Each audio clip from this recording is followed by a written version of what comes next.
त्याला किती मोठा गुंड केला, किती मोठा पैशावाला केला.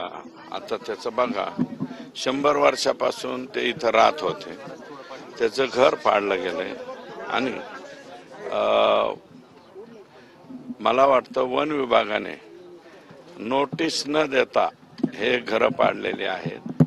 तर हे असं कोणत्या नियमाने त्यांनी केलंय, जर त्याचे उत्तर आम्हाला मिळाले तर बरं. अण्णा, तुम्ही म्हणतायत मीडियाने त्यांना गुंड केलंय, मात्र त्या ठिकाणी ते गुंड नाहीत असं वाटतंय का तुम्हाला? नाही नाही नाही नाही, एवढा मोठा नाही ना तो, जेवढा मोठा करून दाखवला बरं का. आता त्याची परिस्थिती काय झाली इथं बघा ना. त्याला आता राहायला घरही नाही, काहीच नाही. बरं, जे चुकलं होतं त्याला त्या पद्धतीचं सजा मिळाली पाहिजे. त्याच्यावरती 307 झालेला आहे, तो अटक झालेला आहे, ते सगळं.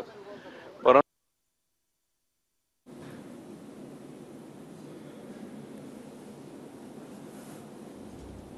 खोक्या भोसलेच्या कुटुंबियांची सुरेश धस यांनी भेट घेतलेली आहे.